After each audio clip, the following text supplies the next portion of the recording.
the kingdom. Cheers.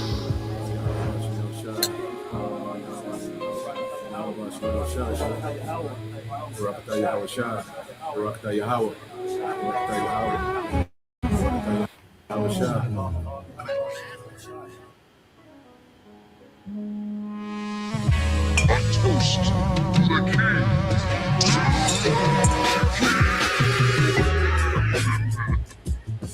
You elect will drink wine new with Yahweh Shai. You elect. As of right now, we say hopeful elect. You elect of Israel out there will drink wine new with our Lord Yahweh Shai in his Father's kingdom, which is going to be the kingdom of heaven here on this planet Earth once Yahweh Shai returns. When our Lord comes back, one of the first things he's going to do is have a toast with his men. He's going to have a toast with his men, those that stood stiffly for his name and his Father's name. Let's read this one more time. Matthew chapter 26, verse 29.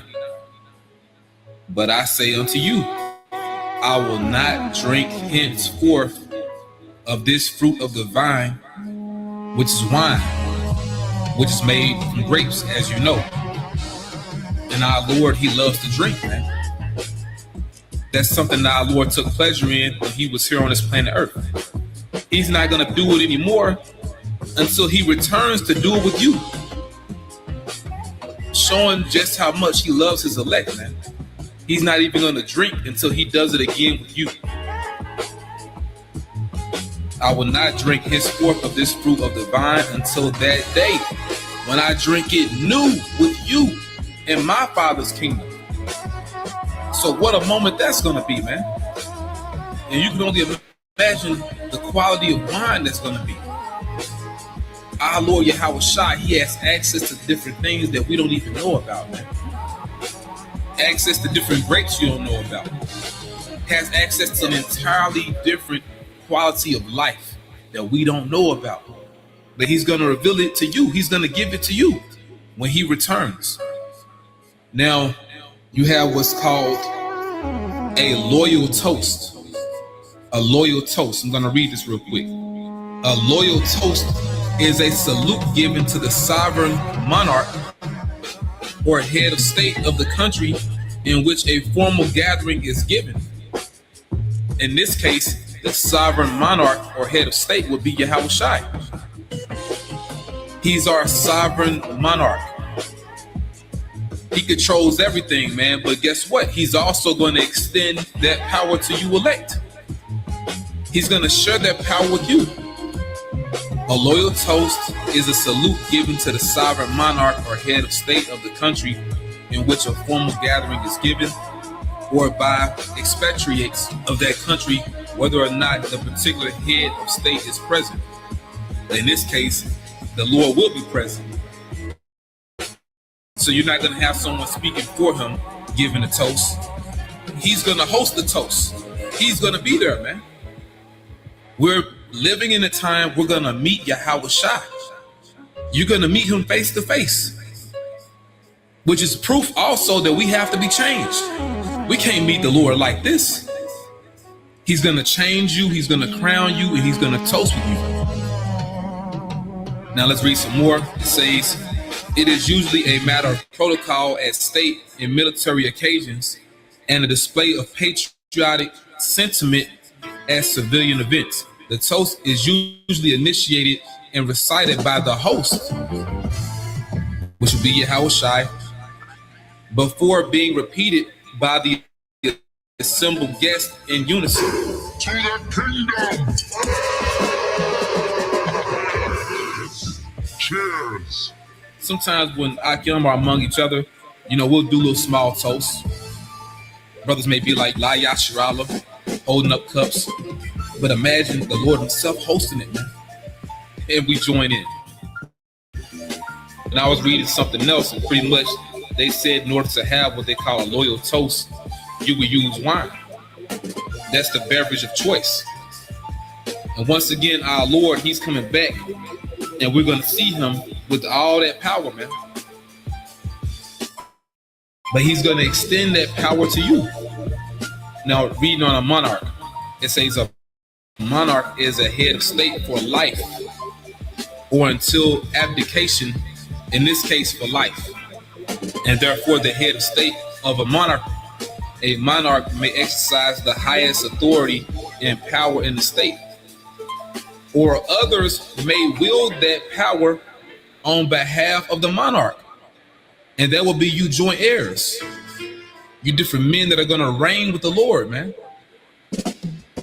Usually a monarch either personally inherits the lawful right to exercise the state's sovereign rights, often referred to as the throne or the crown, or is selected by an established process from a family or cohort eligible to provide the nation's monarch. In this case, the Heavenly Father Yahweh Himself selected His Son Yahushua. And once again, when our Lord returns, He's going to wield that power to you elect as well. Once again, He's going to change you, He's going to crown you, and He's going to have a toast with you. A kingly toast. To the kingdom! Cheers! A toast with the king!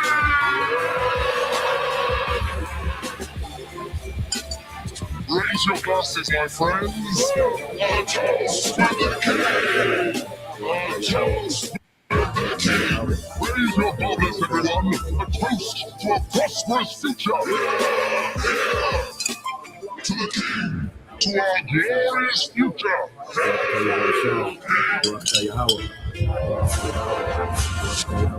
To the victors, blow the spoils! Raise your glasses! Cheers! Raise your chalices to the golden age of our kingdom! A toast to the king!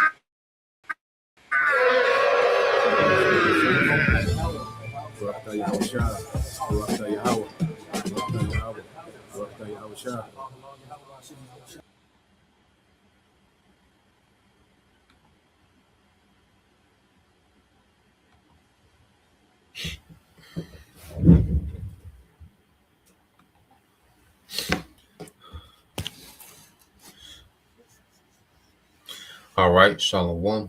First and foremost, I would like to give all praise and glory unto Yahweh Bahashim, Yahweh Shah Bahashim, Makakwadash, and double honors unto the apostles and the elders, the GMS, who rule well, teach well, being great examples to us younger brothers, and peace and blessings and salutation to the hopeful lake out there pushing His word and truth and in sincerity across the four winds in the name of Yahweh Bashim Yahweh Shah, pushing to get up out of here. Shalom to the hopeful lake, the believers, the listeners, whom have came back to the obedience of the scriptures through faith in Yahweh Bashim Yahweh Shah.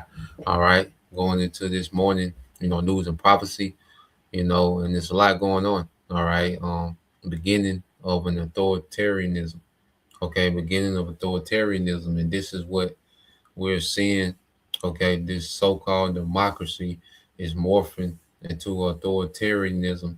Okay, so the privileges that people enjoyed during the time of democracy, so-called liberty, which was always a system of control. Okay, but what we're seeing it now, they're taking it to another level. All right, and the certain privileges that you had under democracy are going to be stripped away. Okay, because this new world order is an authoritarian, all right, type government. You see, there's no more of all these liberties and rights, for the citizen, all right, all the autonomy, for the citizen. The new world order they're speaking about, there'll be no more, private gardens. Okay, no more land ownership. Okay, no more, the ability to, do barter and trade outside of the digital currency.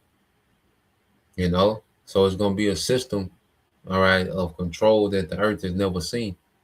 This is what the devil has in mind, okay? But he's dressing it up, just technological utopia for the masses. You know, he's going to dress it up with convenience and all this other talk. But at the end of the day, all right, this is a very, authoritarian style government that these devils are rolling out. Now let's get this word, this definition to authoritarian. Okay.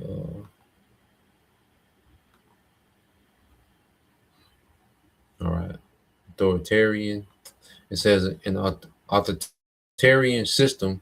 It says, or person demands strict obedience to authority, limiting personal freedom and political uh, plurality. Okay, often through strong central control, suppression of opposition, media control, and disregard for democratic process, concentrating power in a single leader or small elite, as seen in dictatorships or regimes that subvert democracy from within. And this is what we're seeing, under Trump, which he's just, a character for, that's meant for distraction as they transition from, okay, the so-called democracy, okay, to authoritarianism, okay. So he's, the bridge, and that's why because even this technocracy is going to be based off them. All right, these so-called experts, okay, these technocrats, these experts dictating, all right, how you should live, where you should live, okay, dictating your income, dictating, they even want to dictate your thoughts. That's why he's tapping into, the neural link, okay. So it's going to be an authoritarian system, like I say, on the level that the earth has never seen, okay, and they're centralizing the control to one government. This new world order is based on the one world government, okay, one world currency, one world religion after Satan. Okay, so we're seeing all these resources, the power, the money, okay, everything is becoming uniform, okay, under this digital authoritarian system. Okay, and what we're seeing now with the ICE, okay, the attack on free speech, because before they can really bring an authoritarian regime in, they have to first attack free speech, you know, remove free speech, which removes all alternative talking points to their agenda. Okay, and we know it begins with the prophets. Okay, so the devil is acting just as, the scriptures say he would in the latter times. Okay, so let's read this again. It says, an authoritarian system or person demands strict obedience to authority, limiting personal freedom and political, all right, plurality, you know, often through strong central control, and they already been limiting, what they call political, all right, plurality, because they have, limited the choice, all right, between the left and the right, Democrats and Republicans. Okay, so they already put a limit on politics by only giving you two parties that you can choose from, two so-called opposing parties, which is really, a uniparty, one unified party. Okay, but they just play in two characters, just like, everything else. They just play according to the script. All right, to cause division amongst the masses. Okay, but this elite, this small group is unified. Okay, but they go play, these two different opposing parties. They go play their role, their script, to cause division amongst the masses, because it's easy to control a divided society. It's easy to manipulate. Okay, because really the easiest way to control a society is to rule in righteousness. Okay, if you ruled in righteousness, the earth will self-govern itself in righteousness. If you enforce righteousness in the earth, and that's what we're going to do under Yahweh Shai. We're going to enforce righteousness, okay, in the earth. That's going to be the standard in the earth. you know, which righteousness governs itself. Okay, on the low level, on the lower tier, where you don't have to be, all, the government doesn't have to do overreach into people's personal lives and people's day to day. You don't have to micromanage a society if you just enforce a righteous standard. The reason why this man has to micromanage, okay, society, because he's wicked. Okay, and he's created a wicked society, man. Okay, so let's get a few precepts, and then I got quite a few videos, man. Just it's a lot in the happening, so we'll marathon this thing today. It's the Sabbath, Shabbat. Okay, the last one, before the new moon come in, Sunday evening. So yeah, we'll marathon this thing this morning. Our Ratazah. So let's go here. It's the book of Revelation, chapter 12 and verse 12. Okay, and it says, "Therefore rejoice, ye heavens, and ye that dwell in them. Woe to the inhabitants of the earth and of the sea, for the devil," all right, Esau, Edom, okay, he's the devil, he's the wicked that the Bible speak of. It said, "For the devil is come down unto you having great wrath, because he knoweth that he had but a short time." Okay, so this devil, he knows that he has but a short time to try to pull this off. Remember, he's fighting against time. You see, time is a major factor dealing with this devil. Okay, so this devil is on time restraints. All right, this new world order is time sensitive. He got to pull this off, man. He don't have time to pity pat, play around. He got to move the needle on this, man. Okay, he needs to start making some leaps and bounds. Okay, and that's why you see things are happening quicker, because this devil, he's pretty much in a no huddle.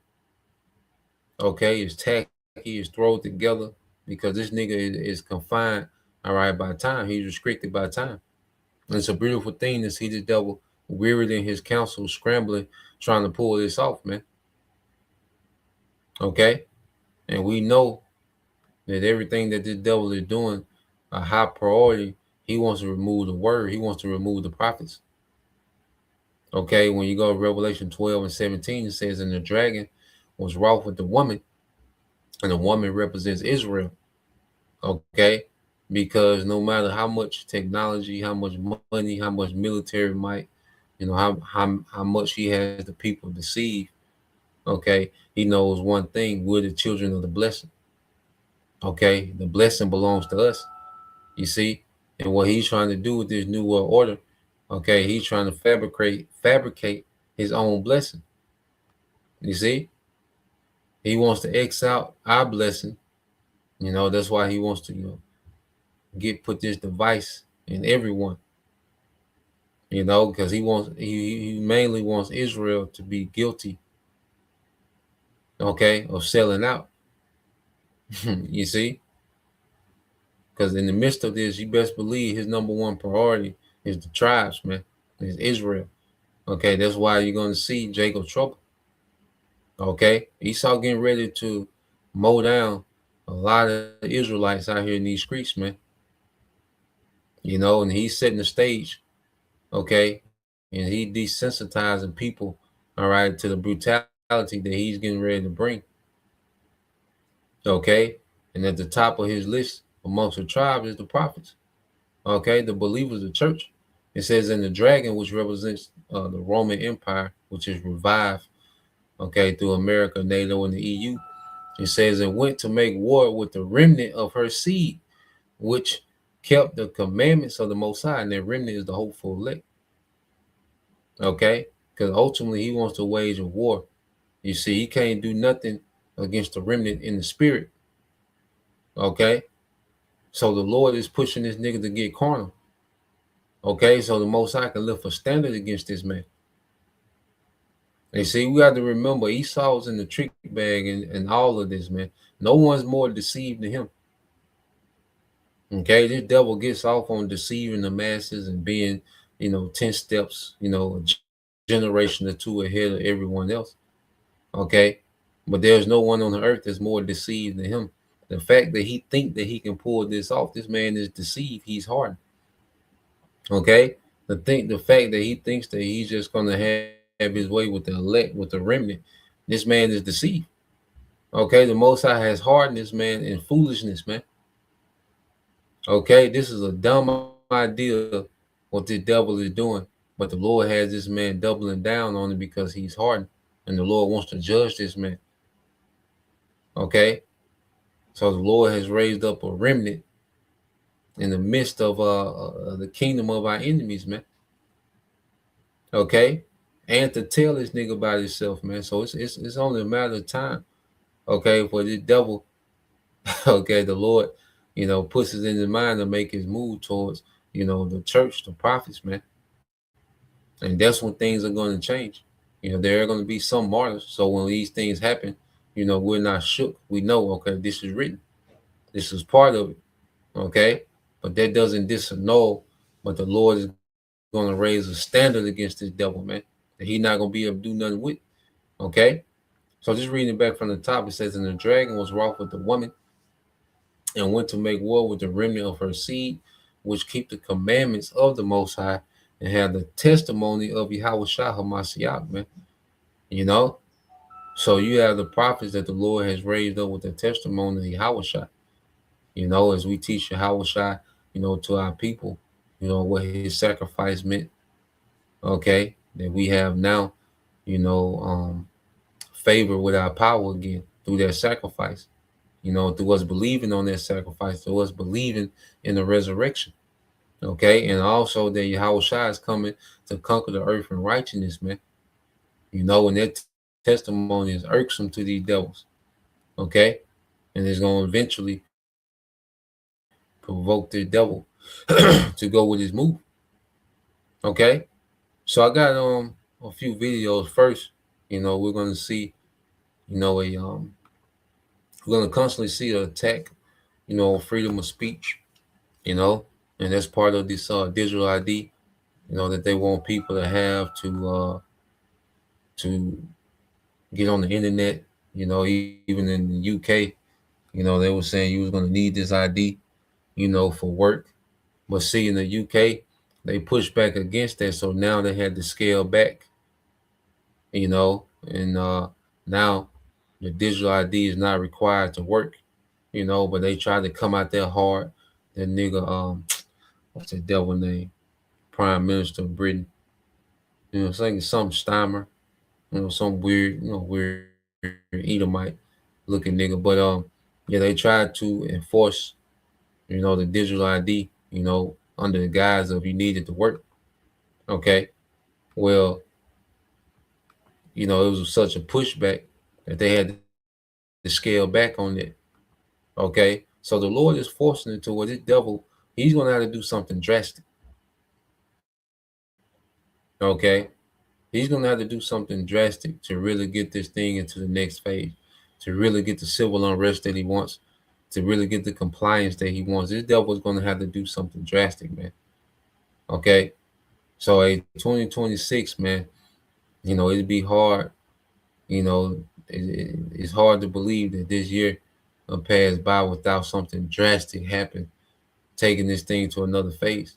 Okay, but let's go here because this is dealing with what they're doing in Australia, and we know in Australia, all right, is what they call a pilot. Okay, they like to pilot, certain things in Australia. Even with the C-19, Australia has some of the most austere measures.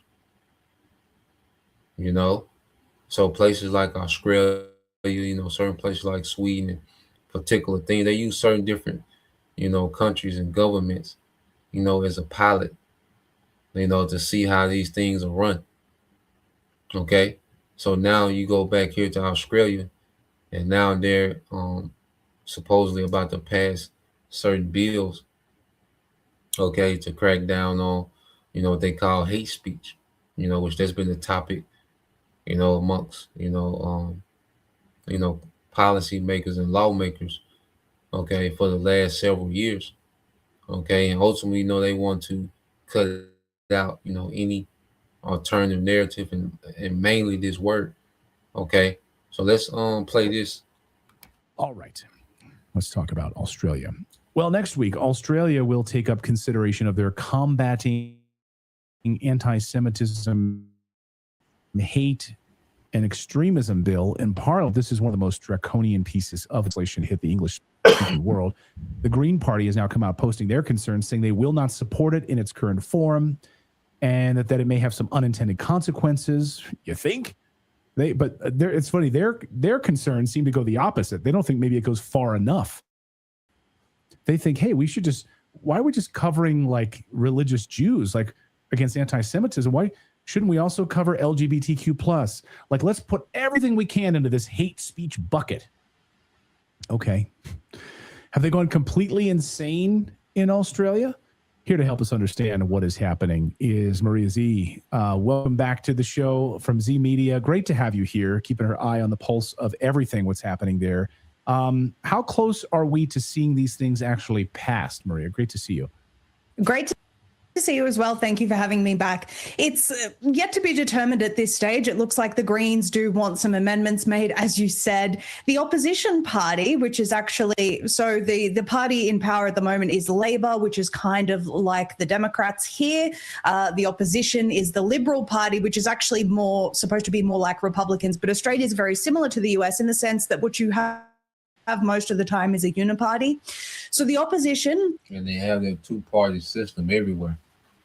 You know, this is their two-party system, because amongst Australia they have the Labor Party and the Liberal, all right, the Liberty Party, whatever. But it's the same two, okay, horns like a lamb, okay. But now this whole system is getting ready to be draconian, okay. But they have that same two-party system all throughout, this beast system, these EU nations, okay, America, all right, which Australia is a spin-off of, the British Empire. It was once under the crown. Australia was once, a province under the crown of Britain, okay. So it's an extension of this beast system, you see. the Liberals, aka like the Republicans, are saying we're not really supporting this. We actually want to introduce our own version of this. Whichever way you turn, they're all saying seemingly that it doesn't go far enough, or they want to amend it in some ways. No one's saying, actually, no, this should be abolished altogether. And it should be, Clayton, because there is no such thing as hate speech. Hate speech is simply speech that certain people don't like. And guess what?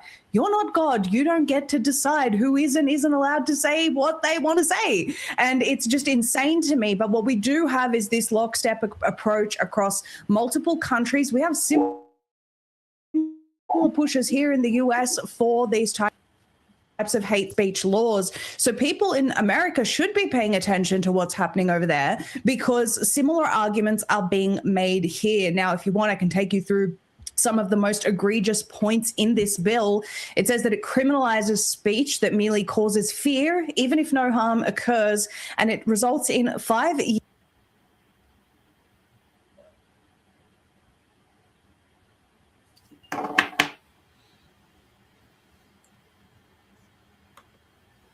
Come on now.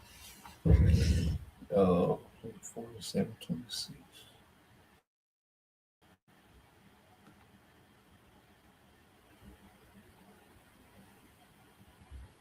Texas was feeling unwelcome.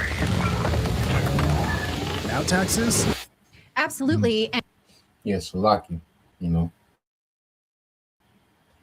Sometimes it buffered from time to time. But I think go back to the point. But yeah, she's going to go into how, they're talking about giving 5 years in prison for hate speech, man. And this is draconian, harsh punishment, for, If no harm occurs, and it, for minor offenses, harsh crimes for minor offenses. Okay. results in 5 years imprisonment. This is very similar to previous laws that they've passed, which suggest that if you say anything quote unquote reckless, you could go to jail without trial. It defines public space so broadly that it will include anything that you say on the internet. The law states that it's irrelevant whether hatred actually occurs or whether anyone truly felt fear. You are guilty. How are you going to measure that, right? It's 5 years in prison because you caused fear. Someone had fear based on something you said on the internet, but then we don't really care if we can even measure your fear. So who's going to enforce Yes, that's it's right. Crazy. And even if no hatred actually occurred, it's basically the government saying we get to decide unilaterally what we do and don't like. That's what this bill is. They say that you're guilty of displaying a prohibited symbol unless you can prove a religious, academic, or journalistic exemption. I do want to talk about the implications for Christianity in this bill as well, Clayton, because I think Australia is moving to criminalize Christianity, and that seems to be clear in this bill. I'll get to that. It says that the Australian Federal Police Minister... And they're making it to where, they're making these laws so vague, to it's left up to the discretion of the government to decide, what's hate speech, what's anti-government, okay, what's treacherous, what's what causes sedition and fear. Okay, so it's left up to the discretion of the government, and they're just making it easy, to persecute the masses, man. Ultimately, the dragon was wroth with the woman and went to make war with her seed. Okay, so they put these type of laws in the books. Okay, well, that gives them, the green light to go for their move. Okay, so this is what we're seeing, set up, man. Things are about to get, very authoritarian. Okay, so the days of pseudo democracy, okay, all these rights and freedoms and liberties and privileges, okay, saying what you want, you see that's going to be done away with. Okay, this new world order system is a very strict, okay, authoritarian type dictatorship, okay, enforced through technology. Okay, so one of the first things that's attacked, okay, is always the free speech. To control the masses, they need to control the narrative. Okay, can declare quote unquote prohibited groups without any procedural fairness.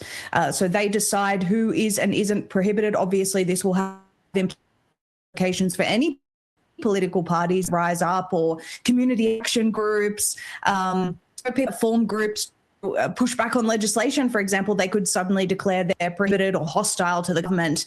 And the powers can actually extend to actions that occurred outside Australia. So say you're a citizen that says, it's no longer safe to live in this country, I'm leaving. And on top of that, they can actually do it based on retroactive conduct. So no one knows how far back they want to go. Yes, no one knows how far back they want to go, but that's included. Wow, you could go back in your social media feed years and find something that they find offensive, which may have caused fear. How are they going to measure? It may have caused fear then, but we don't know. How do we quantify this? We have no idea. We'll just throw that into a bucket. How do you commit a crime before something is law? That it is just pure insanity. And mind you, it's similar to what they passed in Canada. Right. Is it Bill C? So they want to. Then they when they pass these new laws, now they will be allowed to go back, look at any content that they deem as hateful or seditious or treacherous, okay, toward the government, and you can be charged for, content that was made before the law. This is extremely wicked, man, what the devil is doing. If a brother want to post that, was in Isaiah 10, Isaiah chapter 10, verses 1 and 2. If a brother want to post it, all right, and they start to pass these things on the books, we out of there. Okay, we red flag, man. Okay, our whole body of work, is going to be considered, hate speech and treacherous and sedition. So yeah, brothers, just prepare your minds for the times we coming into. All right, don't let these things, so you can't let these things surprise us because we were told of these things, man. Now this ain't gonna be the case for every brother, but some brothers, hey, we gotta go through that, where the devil is gonna be allowed to come grab us up, you know, and it's a chance that we could be a martyr, and it's a chance that we can confound these devils, and not a hair on our head will be touched. Okay, it could go either way, but we've been told and warned about both ways, so nothing should surprise us about what's coming. Okay, what's that? And also, brother can get that in the book of Luke.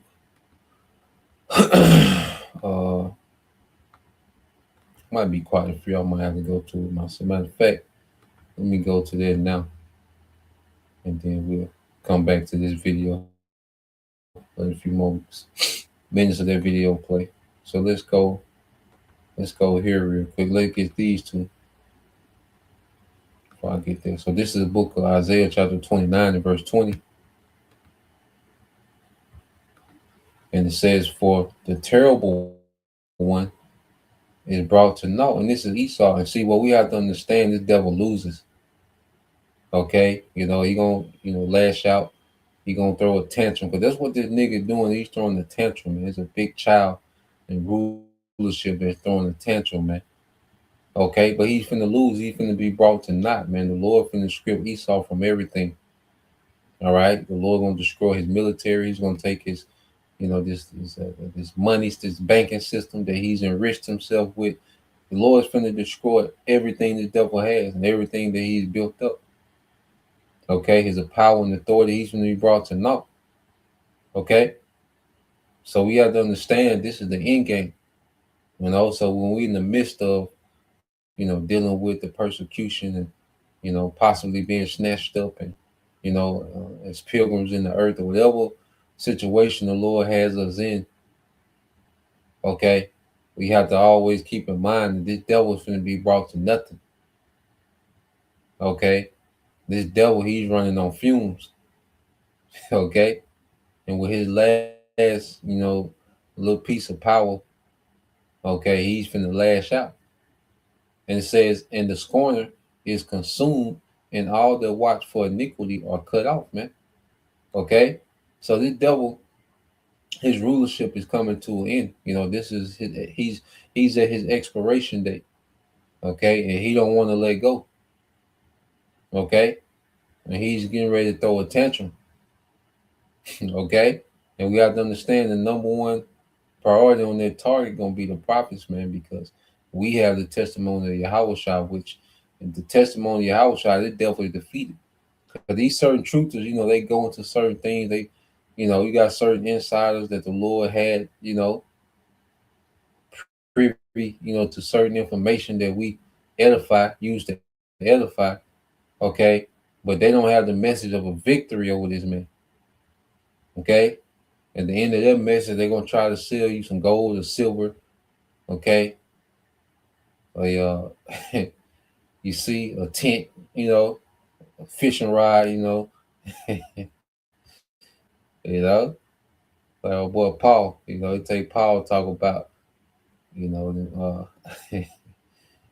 people selling stuff, but nah, man, they don't have a victory in their message. They don't have this man, all right, being completely, all right, defeated.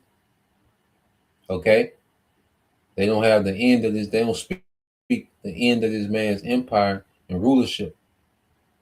You see, that's the testimony we have in Yahweh, which is victory over the beast. Okay, a real new world order and righteousness under Yahweh.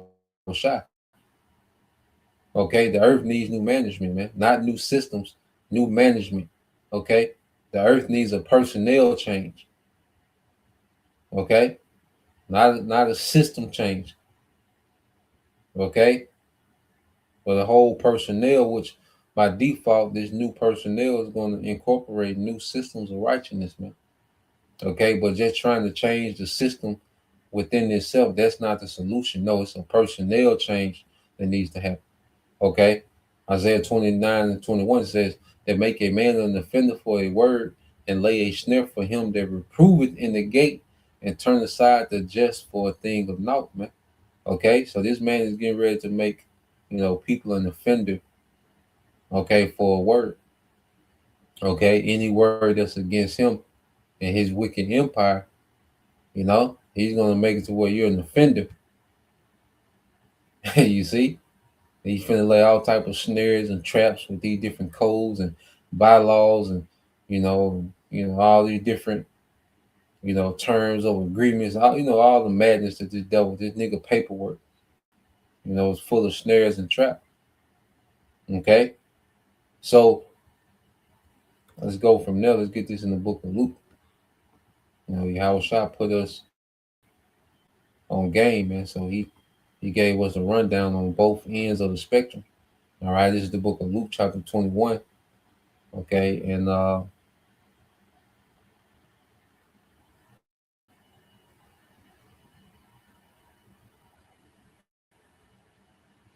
this is Luke 21:12. It said, "But before all these, they shall lay their hands on you and persecute you, delivering you up to the synagogues and into prisons, being brought before kings and rulers for my name's sake." Okay, so there are, brothers that this is going to be, their lot. Okay, and we got to prepare our minds for this, so this thing is not, something foreign. When these things happen, we're not shook.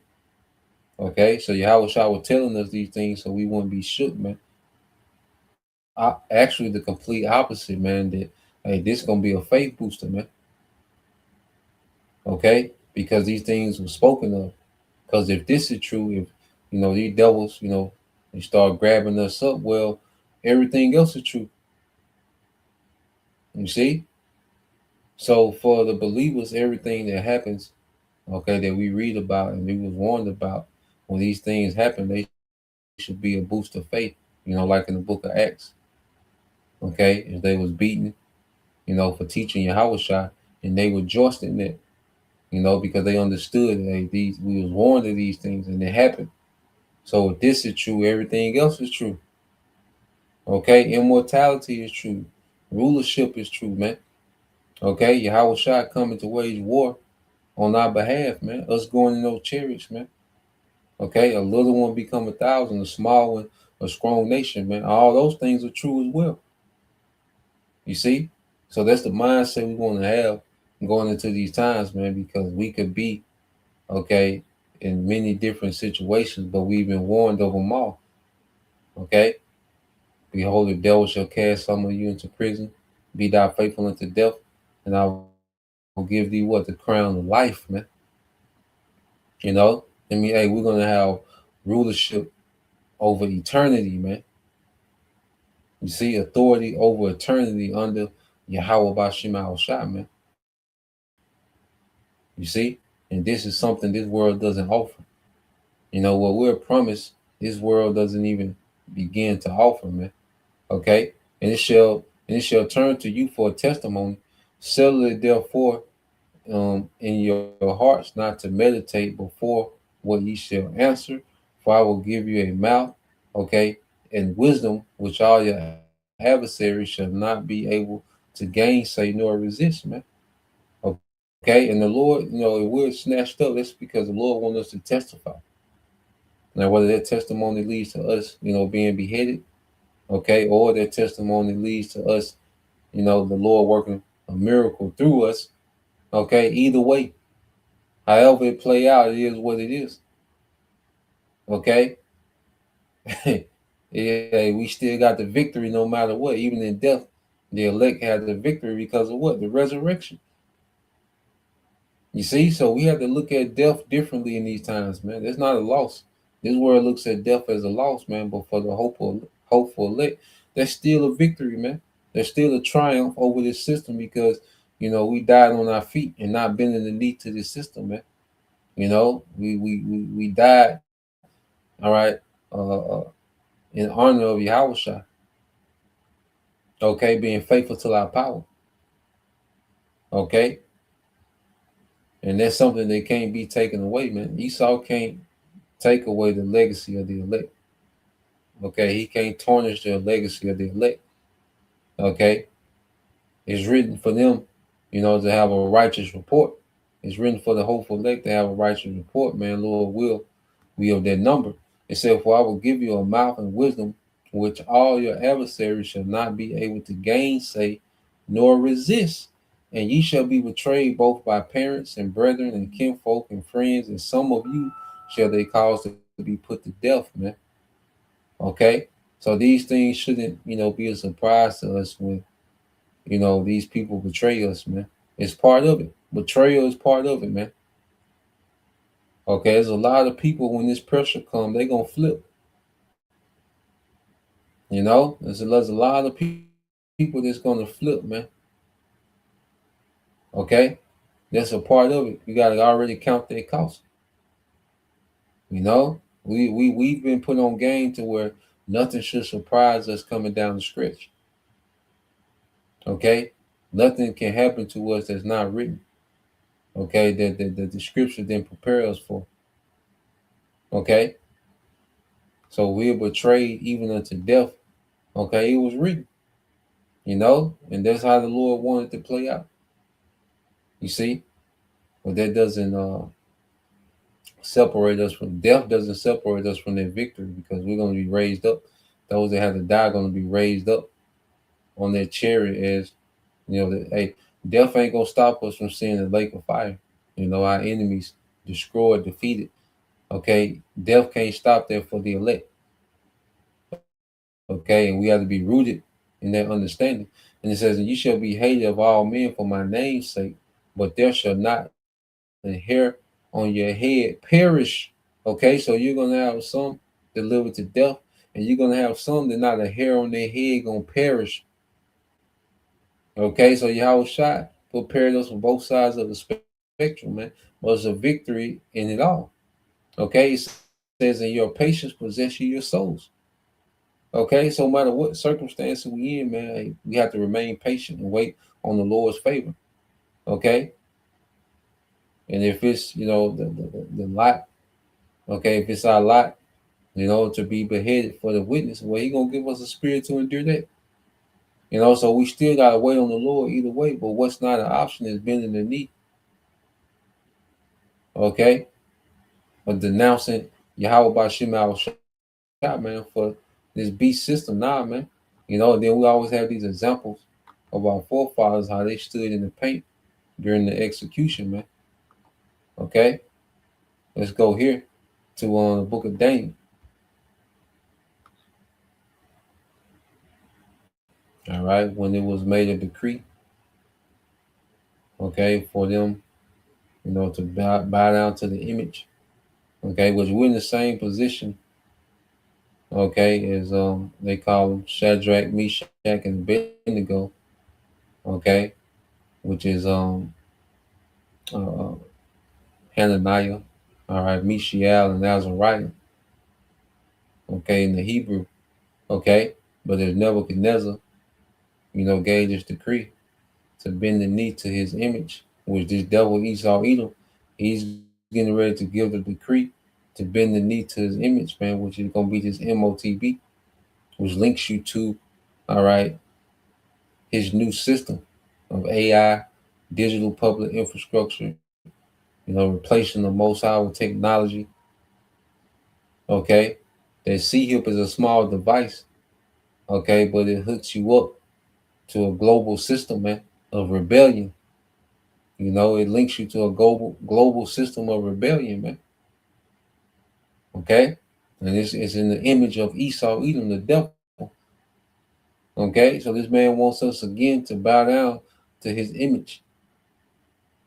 Okay, well, Lord will, we have, the spirit, okay, of Hananiah, Mishael, and Azariah.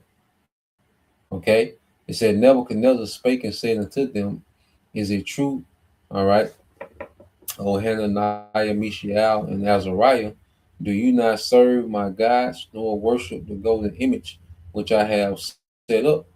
Now, if you be ready that at what time you hear the sound of the cornet flute, harp, sackbut, psaltery, and dulcimer, and all kinds of music, ye fall down and worship the image which I have made well. But if you worship not, you shall be cast the same hour into the midst of the burning fiery fire. And who is that power that shall deliver you out of my hands? And see, this is the spirit Esau going to be in. You see, Esau in his mind, judgment starts and ends with him. Okay? And this man is, being pushed to the point to where he thinks that, he can deal with the Most High's chosen with no consequences, man. See, the devil has gone without consequences for so long that he thinks that he's above accountability, man. Okay?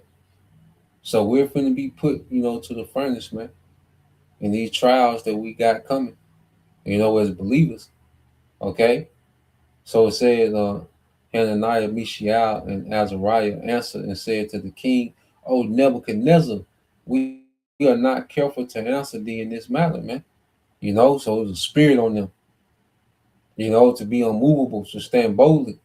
Because remember, those who Ezra's crown, he said they had the report of standing stiffly for the name. Okay, so we are not careful to answer thee in this matter. If it be so, our power whom we serve is able to deliver us from the burning fiery furnace, and he will deliver us out of thy hand, O king. Okay, so they knew he was able. That wasn't even a factor. Okay, just like we know, it's light work for the Lord to deliver us and provide for us in these times, man. To make provisions for us when, in the time of scarcity, and to deliver us from the destruction, man. We know he's more than able. As the scriptures say, Isaiah 63, how Yahweh shines what he's mighty to save. More than enough strength to do, okay, to deliver, to do what need to be done. It said, but if not, be it known unto thee, O king, that we will not serve thy gods, nor worship the golden image which thou hast set up. So they was going, they had the same response either way. It was the same stance. They was prepared for however it might turn out. The Lord put the spirit on them, okay, to be unmovable and be prepared whether the Lord delivered them or not. It was going to be known, okay, that they didn't bend the knee. So whether this was the end of their story, okay, it was going to be known that they didn't bend the knee. But we know the Most High did a mighty work when you read on in the story. Okay, so we have to have the mindset that even in the face of death, that's the end of our story on this side. Okay, we want to leave a righteous legacy, to be followed, man. Because even the martyrs, the Lord, he can use those martyrs just to set the tempo of faith. Because there's no better showcase of faith than someone willing to die about what they believe. And this is why, Esau, different kingdoms, they didn't want to martyr, certain people because, it would amplify the message. It will amplify the movement. Okay. So even in, certain believers that have to be martyrs, well, guess what? It's going to amplify the faith of those that remain. Okay. So everything is working for our favor, man. Even martyrs, and the martyrs, they're going to come back on those chariots, man. And it's going to be a special reward for that, man. You see? So it's a win-win for the elect, however you slice it, man. Okay, so let's go here. Let's go back. Let's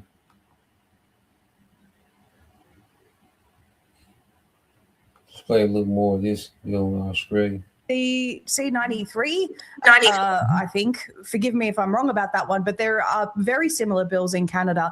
And the similarity of this bill, Clayton, it's very interesting. So they say that there are religious protections that they've included in there, but during a joint committee hearing, Sarah Chidgey from the Attorney General's Department expressly stated that protections are there for religious groups such as Jews or Sikhs, but not for Catholics and definitely not for Christians more broadly. So what I want to point out here is that all of these hate speech bills that keep passing in these Western countries, are at their very core anti-Christian bills. How do we know that? Well, we simply have to go to other examples like Canada and the UK to understand how they keep doing this. The example out of Canada, it's really egregious. They actually used an example of an Islamic preacher who basically called for violence against Zionist aggressors. This was his words, and then he claimed that his remarks were a prayer and therefore could not, under the existing law, be classed as hate speech. The prosecutor actually agreed that this was his religious prayer and he could not be prosecuted. So what they did was they said, we need hate speech laws. But what they did was expressly carve out in their legislation exemptions for Islamic preachers, but banned certain verses of the Bible. And that's what Australia's doing as well. They've carved out exemptions for Islamic preachers, but they're saying that Christians will not be protected. In the UK, just today, I heard the report that a man, there was a protest. People were saying, God is great in Arabic, which is an Islamic statement. And a man responded, God bless you. And he was arrested, Clayton. The man who said, God bless you, was arrested. These Western countries are coming after Christianity with these bills. Remind me never to sneeze in the UK. And that's a cut, on the guys that talk about Christianity as the mark of the beast, one of the dumbest breakdowns ever, but you had guys saying that Christianity was the mark of the beast. Look, Esau was never into the Bible. Okay, the Bible was just a decoy. All right, to make it seem that he was righteous. Okay, the Bible was a decoy the whole time. And that's why Christianity, modern Christianity, is nothing but paganism. Okay, and there's no one that knows least about the Bible than a Christian. Okay, the people who are the most misinformed when it comes to the Bible are Christians. Even certain atheists know more about the Bible than Christians. Because the reason why you have atheists, okay, is because of the Christian doctrine don't make sense. When people read the Bible, okay, and try to make sense of it with Christianity, it doesn't make sense. And it causes them to just dismiss the whole Bible. Okay? So the reason, most people are atheists is because of the contradiction of Christianity with the Bible. Okay, so it's a contradiction. Okay, but what these devils want to do, they want to do away with the Bible, the righteousness of the scriptures, man.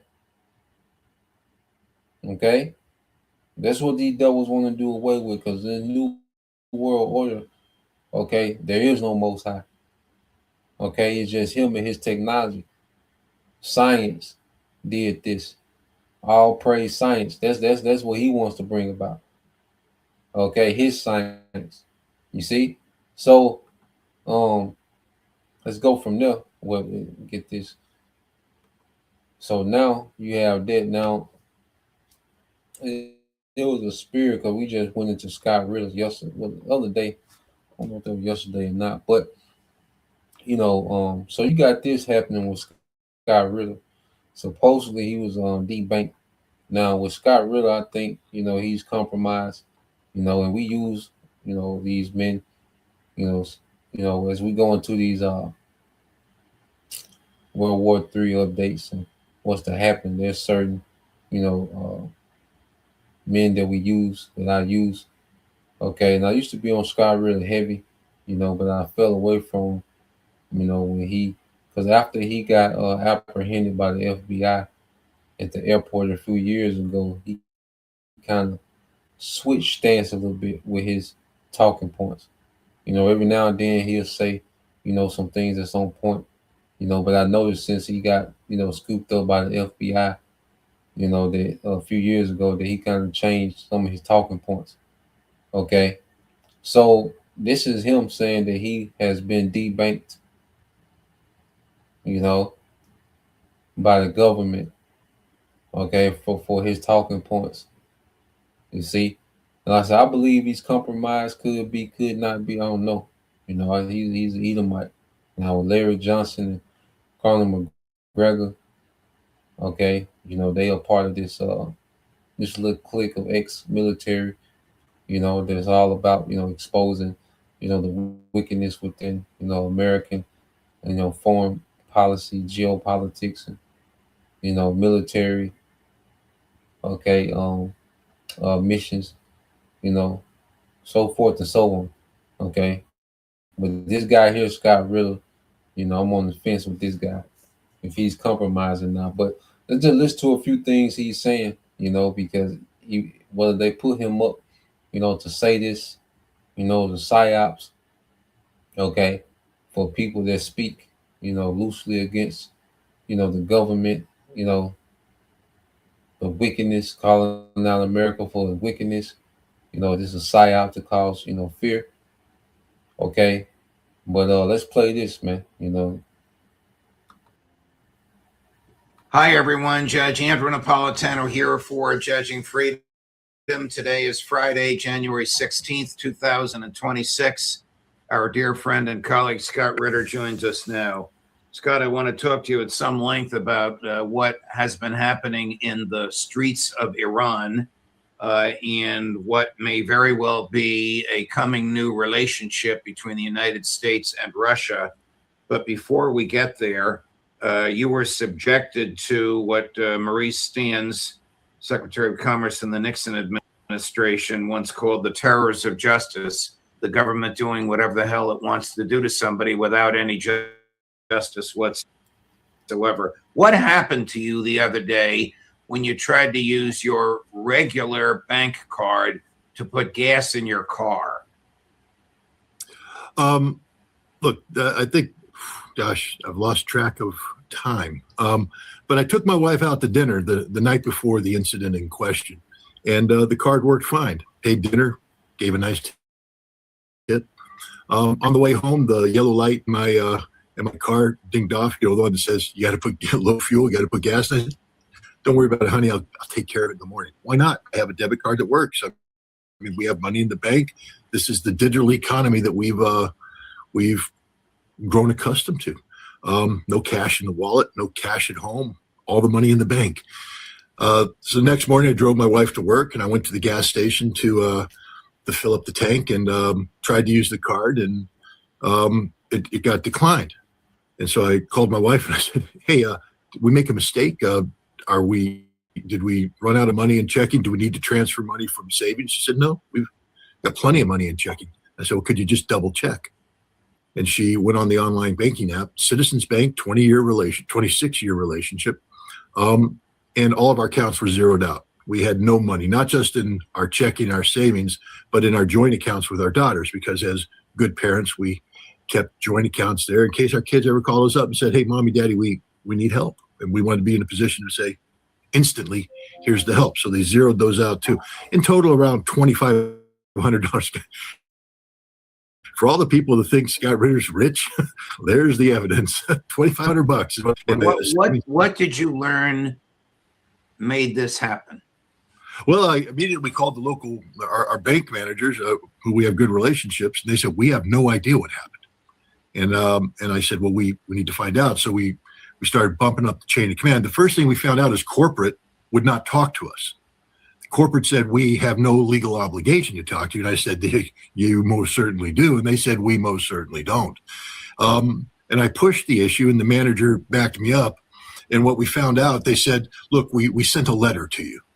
And so I went back through the mail, and sure enough, the day before, in a stack of mail that we hadn't quite gone through yet, was a letter from Citizens Bank that said, we have decided to end our banking relationship with you.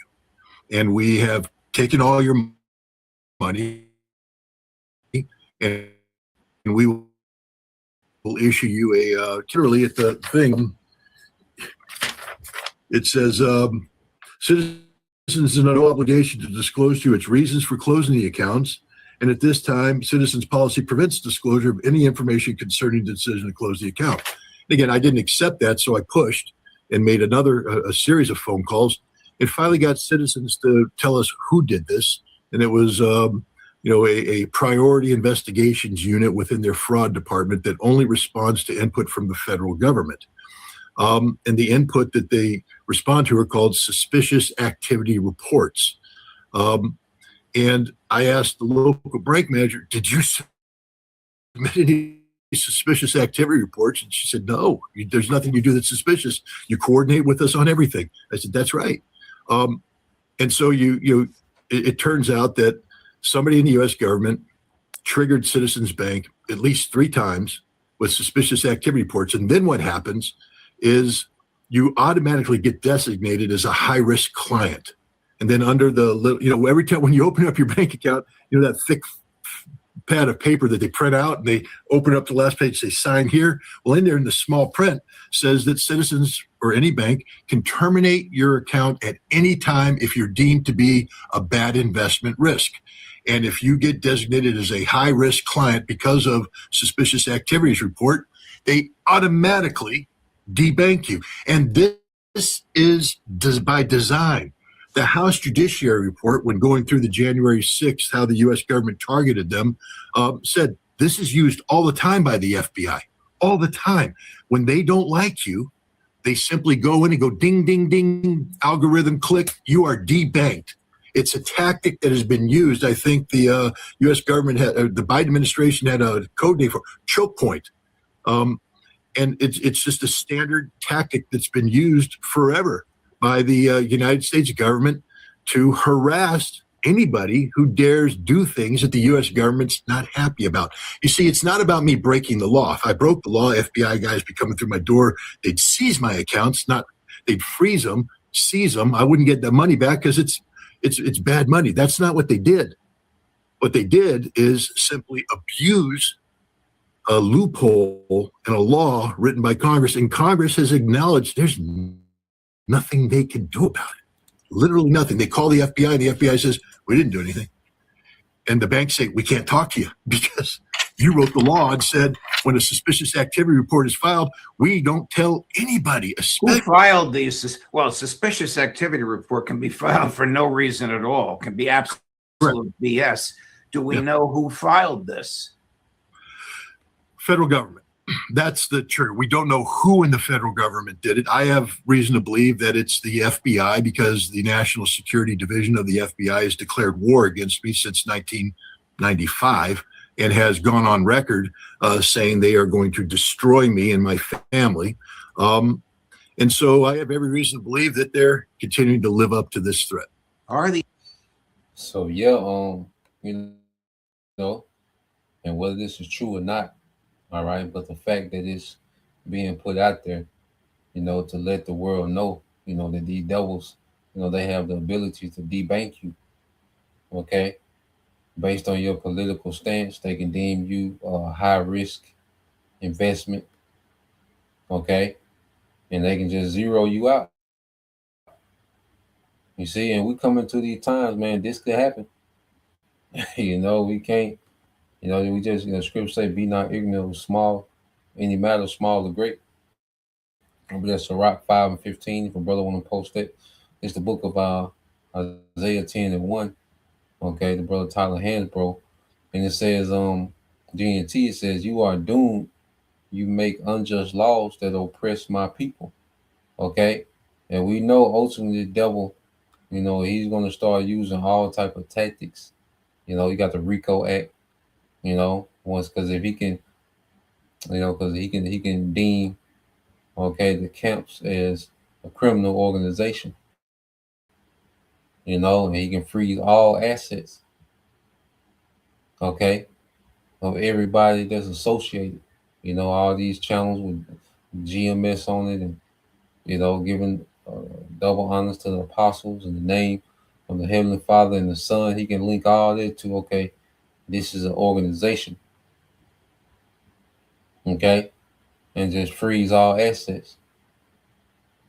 So there's no telling, because scripture says what they're gonna be casting them out of their houses. These are the times that this is what the stage is being set for, and that's why the Spirit is having, the body to be serious minded about the times we're going into, rooted in doctrine and understanding. Okay, this book Isaiah chapter 10:2, it says, that is how you keep the poor from having their rights and from getting justice. This is how you take the property that belongs to widows and orphans, man, because this devil, he preys on the vulnerable. Okay. You see, freezing someone's bank account that's check to check, man, that's a death blow. You freeze somebody's bank account, that's check to check. You clear somebody out, that's check to check. You see, and this is why we're just going to have to depend on the Lord more and more going into these times. The brothers can get that too. Isaiah chapter 10, verses 20 and 21. All right. So this is the brother of Mark Cabal, Sirach 5 and 15 said, be not ignorant of anything in a great matter or a small. Okay. Understanding the schemes and the devices of the devil, man. Okay. Well, this shows you, and see, this is why he wants to go digital, because with a digital system, he wouldn't have to go through all this, man. This is why he wants the digital system, because it gives him more control. To soon as you say something that, that draws a flag, they can begin to deduct, okay, or just clear you out, or just cut you off, man. And the system, this digital system is going to give him full control on whether who participate or who doesn't participate, okay, in the system. And everything is going to be done through the system, okay? So we're coming to a time we're just going to have to depend on our power, man, okay? Because right now, okay, we're, law-abiding citizens, pay our taxes, bills, traffic laws, and, we have, we work, we have etiquette, amongst the public, okay? But then there's gonna come a time to where, hey, we can't go any further in this system because it will conflict with, our obedience, our faithfulness to Yahweh Bashim Al Shai. As the scriptures say, uh, we are to obey the Most High and not man. All right, I think that's Acts 5 and 29. My brother want to get that as well. So let's go here. So now you have that. So now let's segue. With this whole thing with ICE. ICE has been, the headline these last couple of days. Just so much news, happening. But before I go to that video, let's go here. Pull this up in the chat.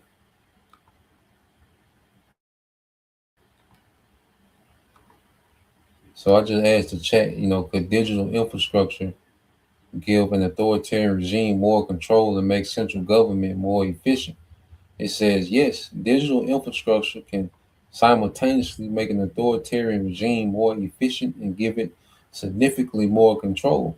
Those two effects often reinforce each other, all right, though they also introduce risk, okay, risk and limits, okay. It says how digital infrastructure increases control. Authoritarian governments benefit from digital systems because they centralize information, surveillance, and enforcement. Okay, so they want to take debanking to another level. You got to see here if you're on the digital grid, okay, to where everything is tied to, okay, your digital ID, okay, your digital self, your health, your passports, your travel pass, okay. All these things are attached or linked to a digital ID, which that digital ID is linked to a system. Okay, and according on your behavior, okay, they're able to restrict you from the system. According to your behavior, okay, you can't get an Uber today. You can't. Your money is cut off for a week. Okay, the expiration date on your money has just moved up. All type of things this devil can do, man. When he makes this thing completely digital. All right. And it says surveillance and monitoring. It says mass data collection, mobile phones, internet traffic, CCTV. All right. Biometric ID, smart cities, social media activity, financial transactions, location data, Algorithms identify risky individuals or groups before protests or dissent occur. Okay? So the devil really wants to get into thought crime and things of that nature, man. You know, this is what this devil is on. All right, a complete demon, completely wicked, man. And what this devil wants to pull off. Okay? Another level of control, man. If you think people are miserable and complaining about, you know, things aren't the same like they used to be, man. You just if this devil was allowed to implement this system, okay, and this would just be the system going forward for years upon years, man. This would, be beyond a nightmare, man. Okay, so information control, censorship at scale. It's an automated filtering, keyword blocking, AI, content moderation. Yeah, so it'd be on another level. You wouldn't even be able to type certain things. Okay, it'll be erasing it as you typing it. You see, certain content, as soon as you say that word, okay, instant separated, lost the internet. Okay, he wants to take censor. Because this man wants a world where the glory of the Most High is not mentioned. He really wants to exile Yahweh Shah on a whole nother level. Okay, because this culture is anti-Messiah, but that's not enough. The fact that there's still, a mention of Yahweh Bashim Shah. Okay, a mention of, all right, the kingdom that's to come, the righteous kingdom to come. He wants to take that away. He doesn't even want these things mentioned. Okay, if he was able to set up, this system, man. Okay, if he was able to set up this system, man, decades on down the line, there wouldn't be no remembrance of a Bible. Okay, of laws, of the wisdom of the scriptures. Okay, it just all be him. He's the origin of wisdom. All right, it said narrative shaping, it says state back algorithms. All right, promote appropriate content, disinformation management. Okay, enforcement leverage. Digital identity systems tie citizens to bank accounts, healthcare, and travel permissions. Social credit style mechanisms reward compliance and punish disobedient. Okay, and this is the system that he wants to where he can reward compliance with simple. And see, his reward is the simple, like you being able to travel so far or go here or go there. Okay, simple things, the things that we are freely doing now, he wants to make that a reward in his new system, like he doing you a favor. Okay, to be able to eat meat, that's going to be a reward in this new world system. Okay, to have a glass of wine, go to the beach, that's going to be a reward. Okay, for compliance in his new system, man, as if he doing you something great, man. Okay, and this devil is low level, and his imitation of the Most High is extremely wicked. Okay, and it would be a miserable way to exist in the earth, man. I would rather be in the spiritual realm. Okay, so let's go here.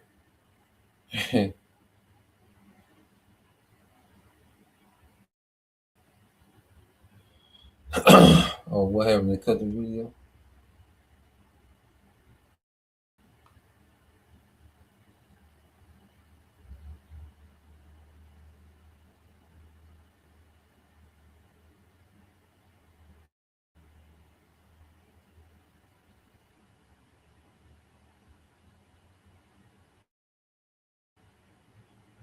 Man.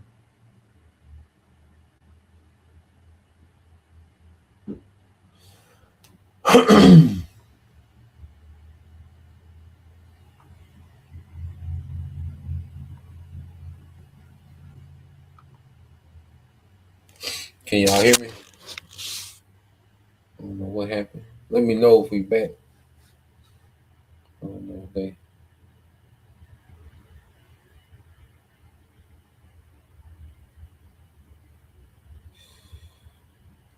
Uh,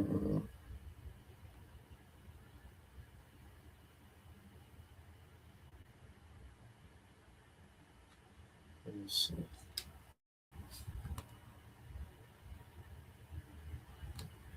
Okay, come.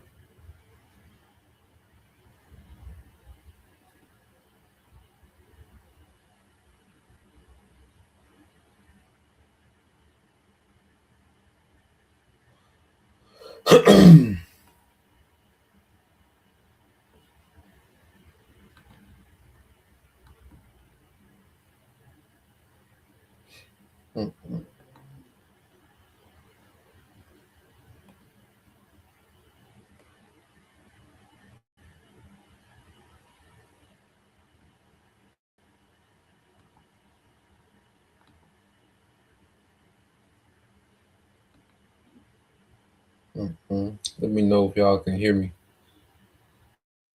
Um, Let me know if y'all see that video that I just put up. There we go.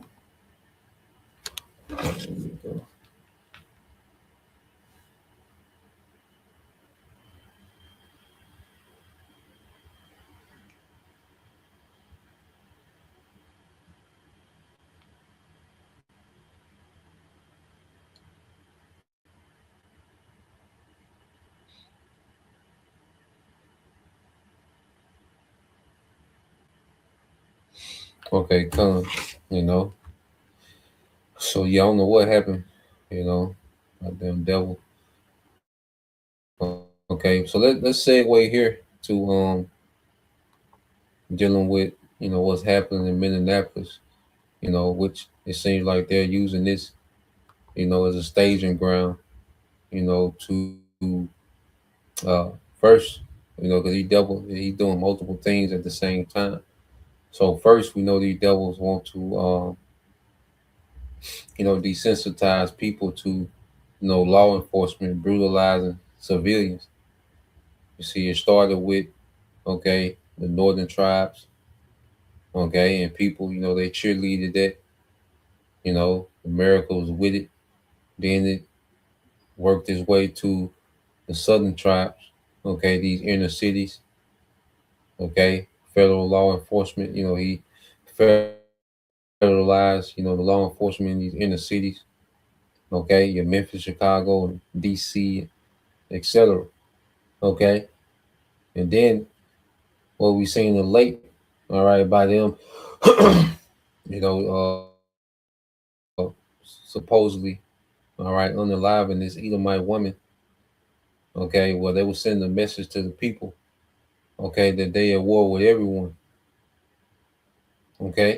so your government, is showing themselves to be in direct war with its citizens, and what they're pushing, they want people to revolt and push back so they can come with more force, because ICE is just the first wave. All right, because you have to remember, they already have these mercenaries in here. They haven't unleashed these mercenaries yet, and a lot of these ICE agents could be, mercenaries that crossed the border during the time of Biden. Well, you have 50 million plus, migrants come across the border. Now some were, refugees, fleeing, okay, from those chaotic, Central and South American governments, which they're chaotic because of America. When you go into it, but you also had a lot of those mercenaries come through the border. They was seeing people from China, and that's why ICE agents are able to be masked. You might see a few, a few Jakes, a few, hillbilly Edomites, with the mask off. So you think that's the whole, it's just, regular U.S. citizens, man, but they can easily infuse mercenaries, into ICE and just put ICE gear on them. So these devils will set something up, man, and they want people to revolt. All right, they want people to get chaotic. They want people to fight back, shoot back. This is what they want, and we're going to go into some more videos after this to show you. Because see, the devil really wants to enact this insurrection act. But he needs more upheaval from the people. He needs more pushback. And he wants to, and they want the people to react violent. Okay, because best believe he has a countermeasure. Okay, yep, that's a good point. You know, the brother said some commentators made the point we haven't heard from the Proud Boys because the Proud Boys, etc., because they joined ICE. Yeah, man, because ICE is nothing but the new clan. Okay, this is Esau. He had deputized these good old boys and put an ICE badge on. Okay, plus these mercenaries as well. And I don't think the mercenaries have been activated yet because they're going to be a little more professional. You can tell these ICE agents, you know, these are niggas fresh off the couch. Okay, that this devil has just given authority to, you know, terrorize U.S. citizens. Okay, but I believe, just me personally speaking, that when the mercenaries hit, it's going to be more of a professional grade. Okay, you know, higher swords. Okay, but we're going to see. So let's play this. You know, I got quite a few videos to get into. You know, I'll be paying attention to the feed. You know, they might try to, you know, cut it again, but let's play this. President Trump is now making a new and serious threat after protests in Minneapolis grew even more chaotic overnight. And there was another shooting involving a federal agent. This agent allegedly ambushed. The president posting this, we'll put it up for you, saying that if Minnesota's politicians don't obey the law and stop the professional agitators and insurrectionists from attacking the patriots of ICE, I will institute the Insurrection Act. So that could lead to him deploying U.S. troops on U.S. soil in that state. We start with you. This has now been taken to a whole new level by the president with this threat. What are you hearing about this? Yeah, this is a very big deal. And I should know that this is something we've heard President Trump, of course, threaten in the past. He did so during his first term, particularly around the George Floyd protests that had erupted in 2020. But he also recently did it as well when talking about, you know, wanting to crack down on, you know, different types of protests, but even more specific, military help with law enforcement and trying to crack down on crime and deportations in cities like Los Angeles, Portland, and Chicago. But part of the reason this is such a big deal, let me just break down what the Insurrection Act actually is. It is a 19th century law. It's normally considered a last resort for presidents, but it gives presidents the authority to call on active duty military. So you could see potentially people like the Marines or soldiers, National Guard included in that, going into the streets of U.S. cities for law enforcement activities. And it's normally used only in certain specific cases. It can be used at the objection of local leaders. And so that carries its own weight here. Now, in my conversations with Trump officials, this was true during the first term, but even more so now, I should argue, in the president's second term, they have essentially told me that this is something they do not want, that they've been very hesitant to essentially go there despite the president threatening this. Some of that is because of the legal complications, but even more so because of the political ones. And you know, having this type of law enforcement military in the streets, of course, would potentially escalate things so much further. And so this has all been a calculation behind the scenes. Of course, our goal today is to figure out how serious the president is actually about this and whether they're actually making plans potentially to do something to invoke this act, Kate.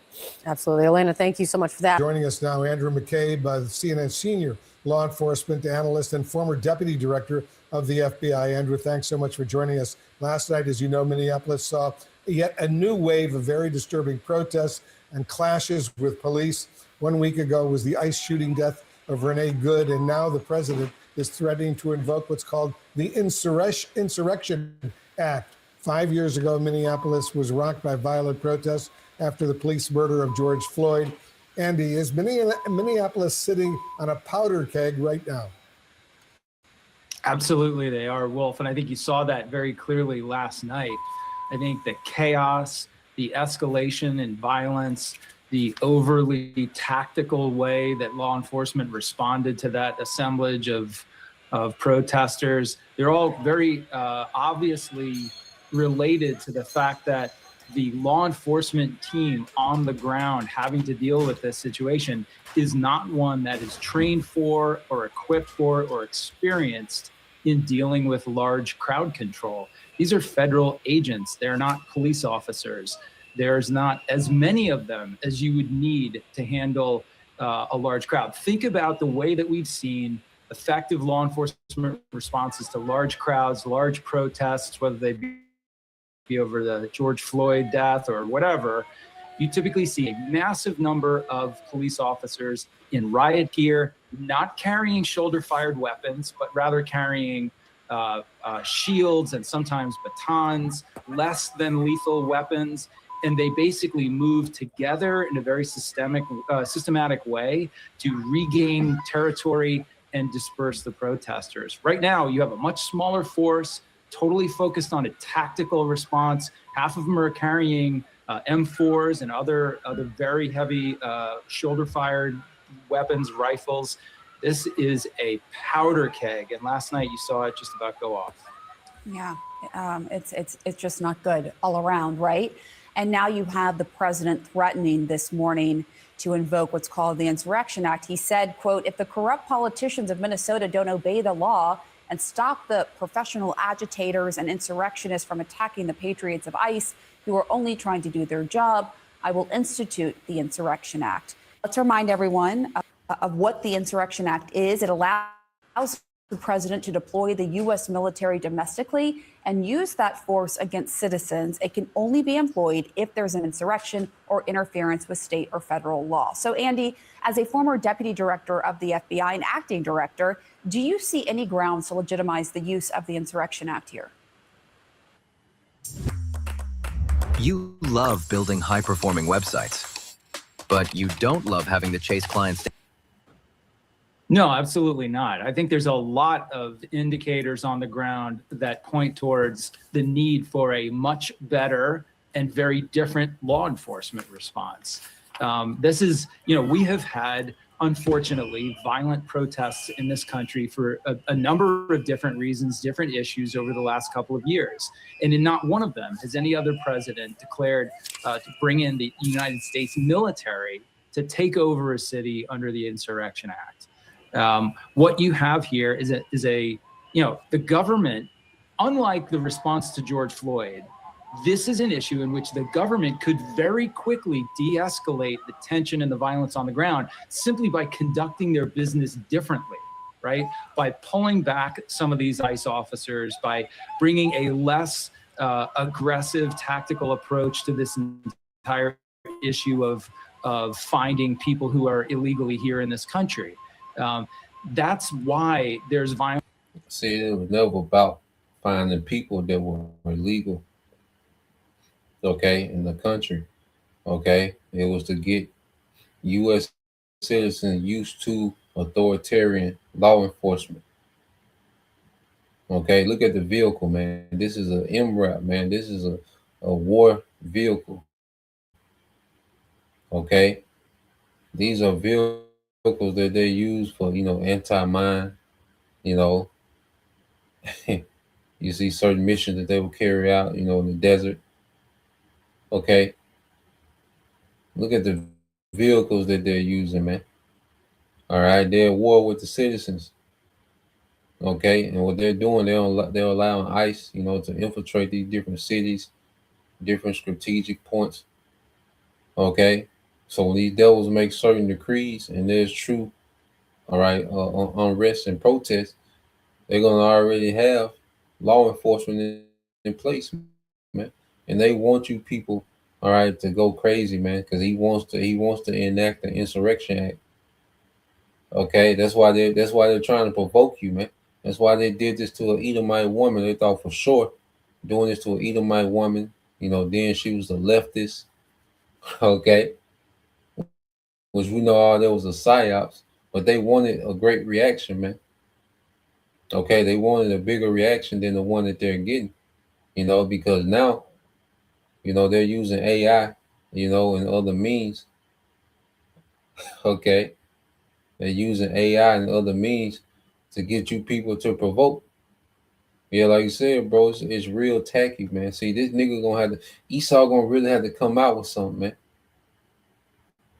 You see, his propaganda, his crisis accuracy is losing its salt. So this nigga gonna have to really do something, man. He really gonna have to shut the grid down. He really gonna have to collapse the dollar, a bank glitch or whatever. He gonna have to do something drastic to get the unrest that he wants.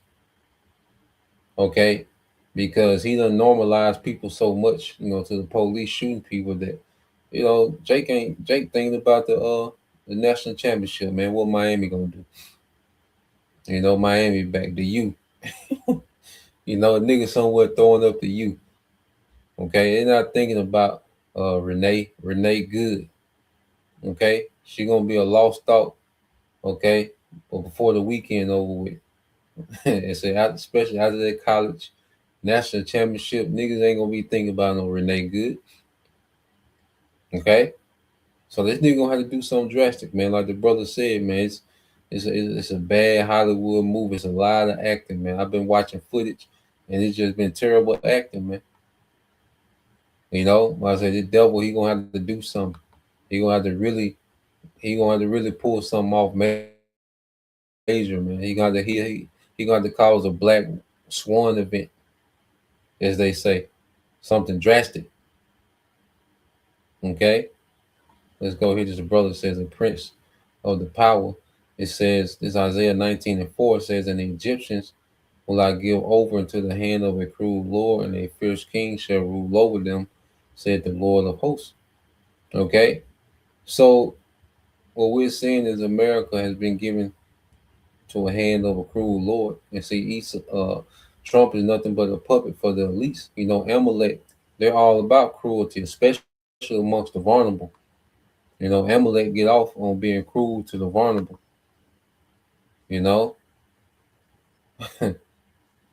Yeah, he done made people sensitive to to false flags. Niggas be chilling. Niggas is working on their menu for the game Monday, man. Niggas ain't thinking about no goddamn Renee. Okay, her legacy ain't gonna make it past the weekend. All right, gonna be on something else. Nigga die every day, B. Okay. So yeah, man, and to show you that the devil trying to provoke a response from the masses. Let's go here. And I think all these are AI. It might not, but we know for sure that it's of the left hand. So I got a few of these because first you got the Black Panthers are back. When they said the Black Panthers was back, I said, are you serious? Okay. And they said the Black Panther was back. I said, damn.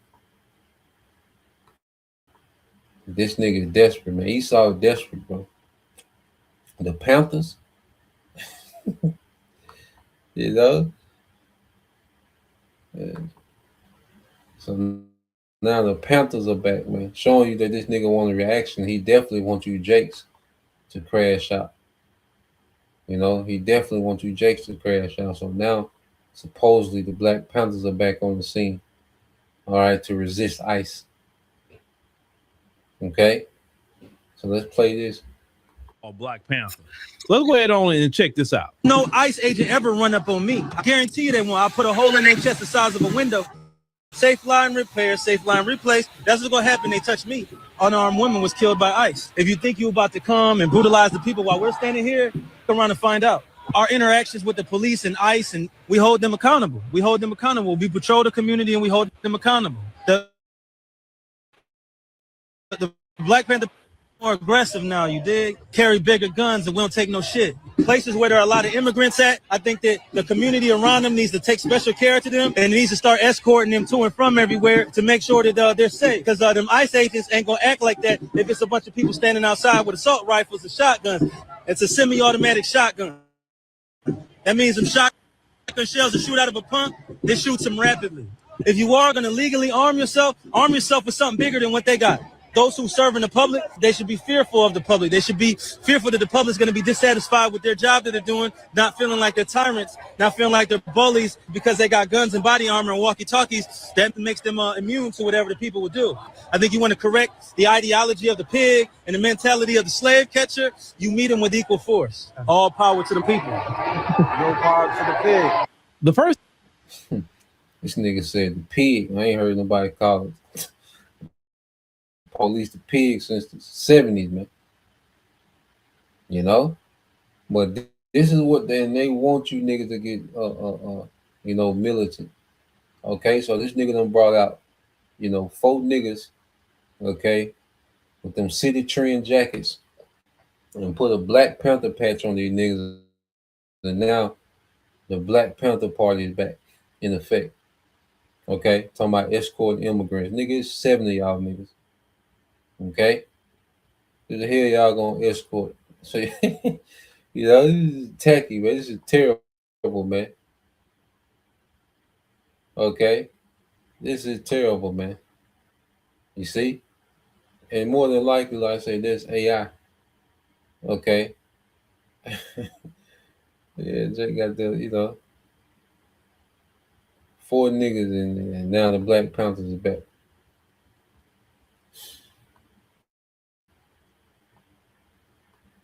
So yeah, they and this is what because they want their reaction, man. They especially want you niggas to crash out. Okay? And they want you niggas to think that you got a chance with them guns, man. Okay? And you step into that arena with them guns, okay?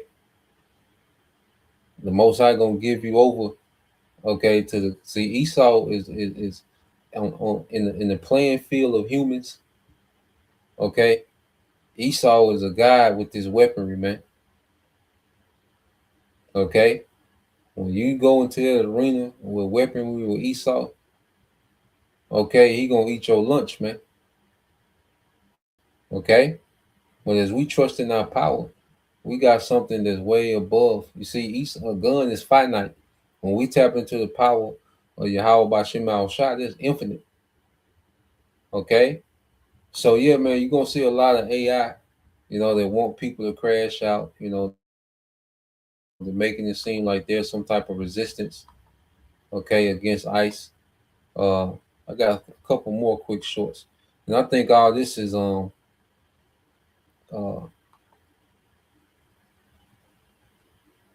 think all this is AI. Y'all brothers let me know, you know, what y'all think. Well, I think both of these next clips is AI too.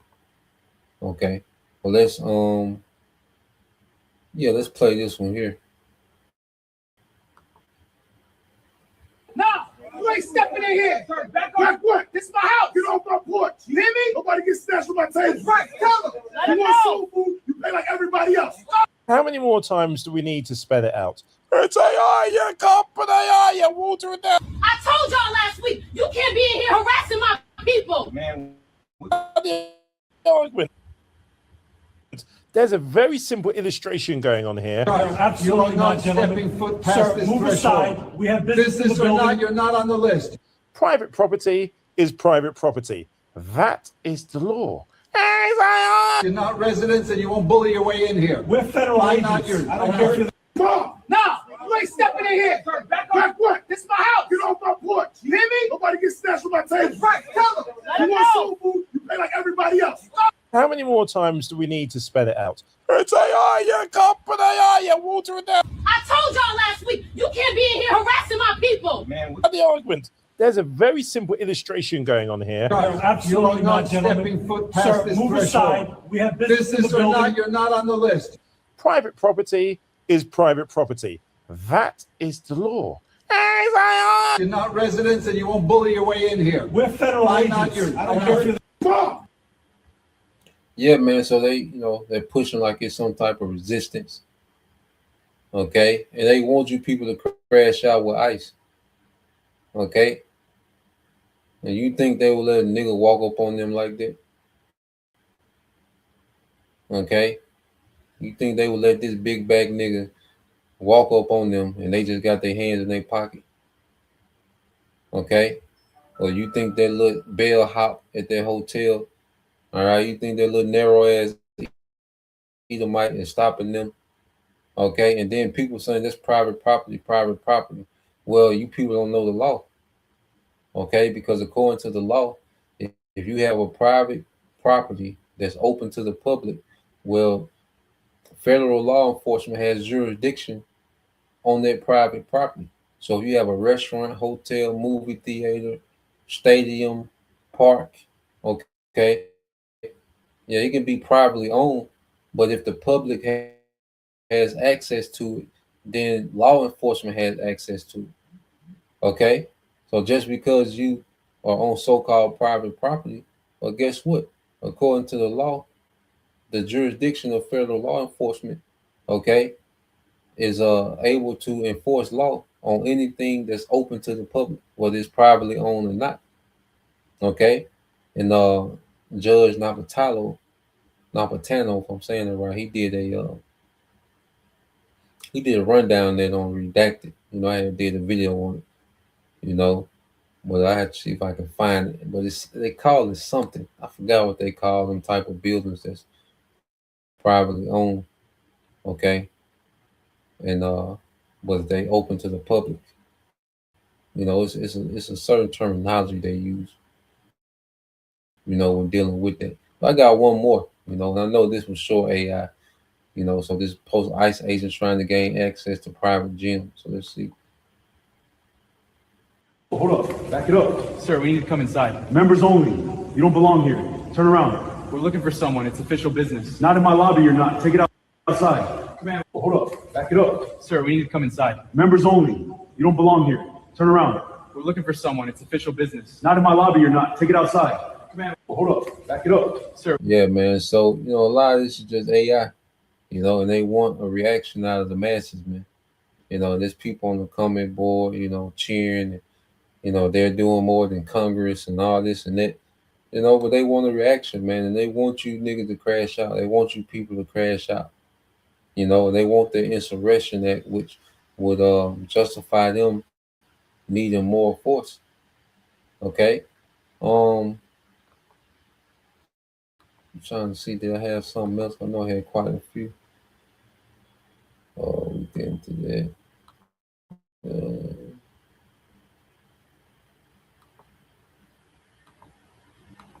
See what this is. It's something else.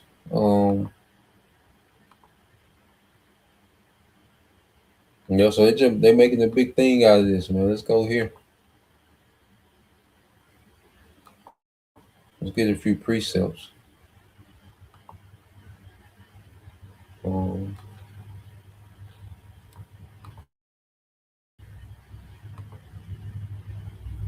Yeah, man. See, we need a standard lifted, okay? Because you know, if they're trying to hype people up to crash out, you know, thinking they just finna shoot it out with ICE and get some type of victory. You know, ICE is just the tip of the spear.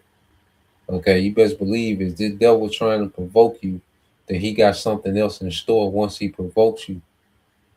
Okay, it's just like a boxer that's a counter puncher. Okay, he's baiting you in to take a punch so he can open you up to his counter, what he want to do. So you best believe Esau already got that counter, okay, ready. You know, when he gets the reaction, okay, that he wants from the masses, man. This is the book of Psalms 33 and 16. It says, "There is no king saved by the multitude of an host. A mighty man is not delivered by much strength. A horse is a vain thing for safety, neither shall he deliver any by his great strength." Okay, so what we have to understand, the victory is in Yahweh Bashim Al Shah. You know, is everyone now, you know, wants to be this gun expert. Everybody wants to walk around and tote, you know, a automatic weapon, ARs, and you know, everybody wants to look tough with these weaponry, man. But there ain't no victory in that. Okay, because Esau wants, you know, people to cancel each other out anyway. Okay, so this plays into his agenda of depopulation. Okay, so he wants civil unrest. He wants a purge-like atmosphere. You know, just like the brother said, you know, they the people not reacting like he wants, man. So he gonna have to put a plan in to shoot it out. You know, he gonna have to implant somebody to shoot it out with ice. You know, it said, "Behold, the eye of the Lord is upon them that fear Him, upon them that hope in His mercy." Okay, so the Lord is dealing with His hopeful elect. They have a reverence for Him in these times, man. You know, to deliver their soul from death and keep them alive in famine. Okay, when things get scarce, there's already provisions made. Because we come into these times, man, civil unrest, scarcity, famine. Okay, it says, "Our soul waited for thee, O Lord. He is our help and our shield." Okay, so we have a defense. We're not going into this defenseless, man. If you got a firearm, you know, there's nothing wrong with that. If you got a registered, you know, a lawful firearm, okay, and you're tactical, you know, your brother is tactical, there's nothing wrong with that.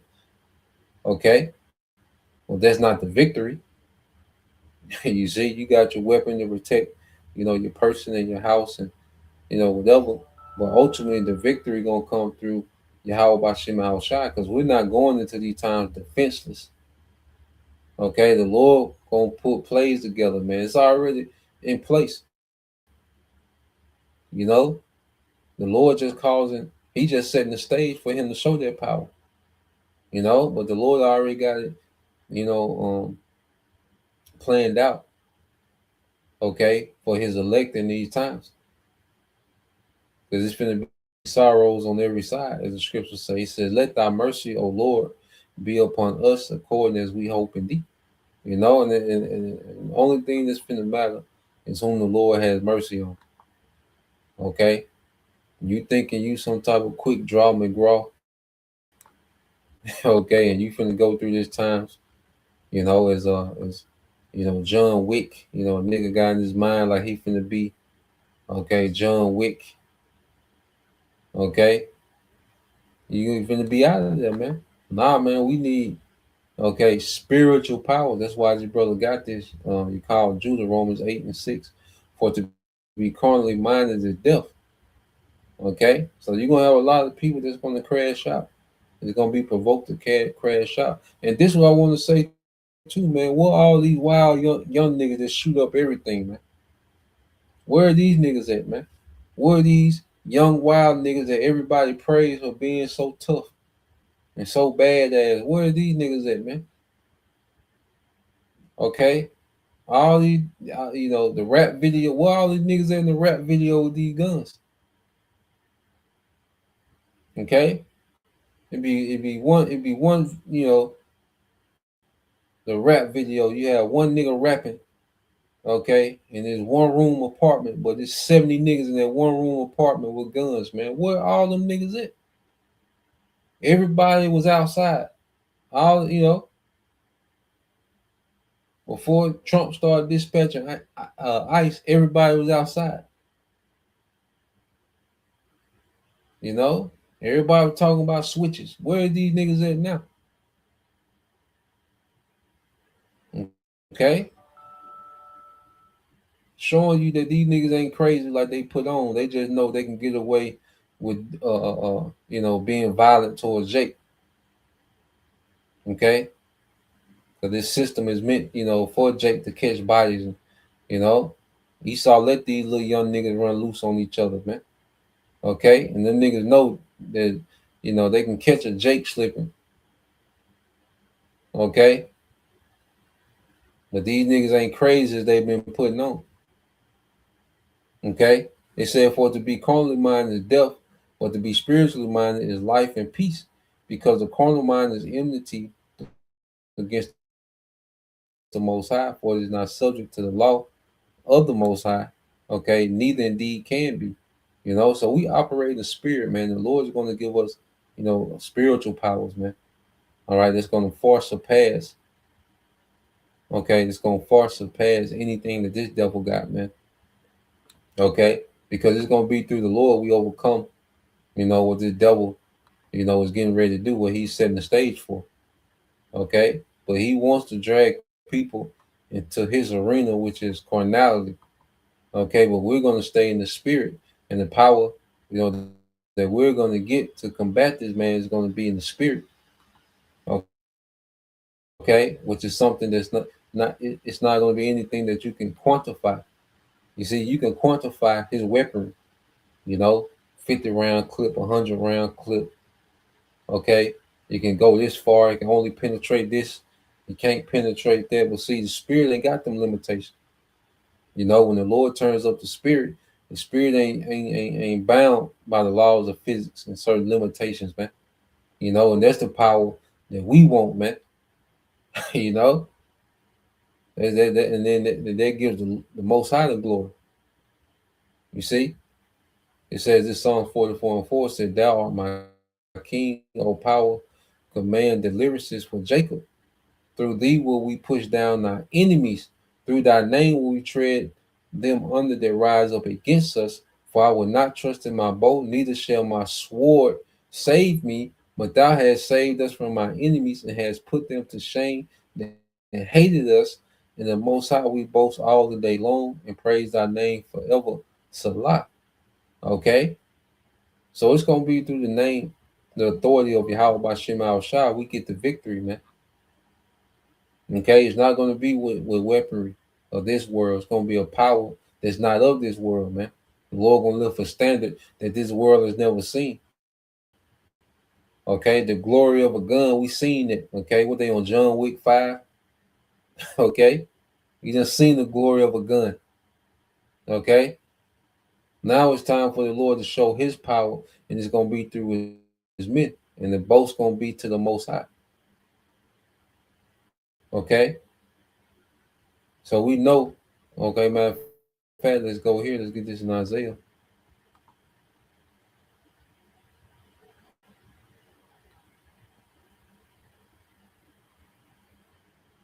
Oh, yeah, the brother got us the spirit. That was just what I'm about to go get, bro. Yeah, the brother got it. So let's go here. This is the brother, okay, a prince of the power, Isaiah 59:19. It says, "So shall they fear the name of the Lord, Yahweh Bashim al-Shah, from the west, and his glory from the rising of the sun. When the enemy, okay, shall come in like a flood, the spirit of the Lord shall lift up a standard against him," man. So there's going to be a standard lifted against his devil that he can't prepare for. Okay? He can prepare for niggas with guns, and, American citizens with guns. He can make preparations for that. He can counter that. But he's not going to be able to counter the standard that the Lord is going to raise in this time, man. And that's what our expectation is on, man. So yeah, like the Lord got us in a position to where we can sit back and watch these pawns just cancel each other out. Okay. And when the time come, all right, at the perfect timing, man, when the devil make his move with the prophets, the Most High gonna make his move with the standard. So yeah, that's the point. Just wanted to get into that. I say a few things going on. Just wanted to touch on a little bit of everything. So Lord will, you brothers, all right, and you sisters edified once again. I want to give all praise and glory unto Yahweh, Bahashem, Yahushua, Bahashem, Kakadash, and double honors unto the apostles and the elders of GMS who rule well, teach well, being great examples to his younger brothers. And peace and blessings, salutations, hopefully, shalom.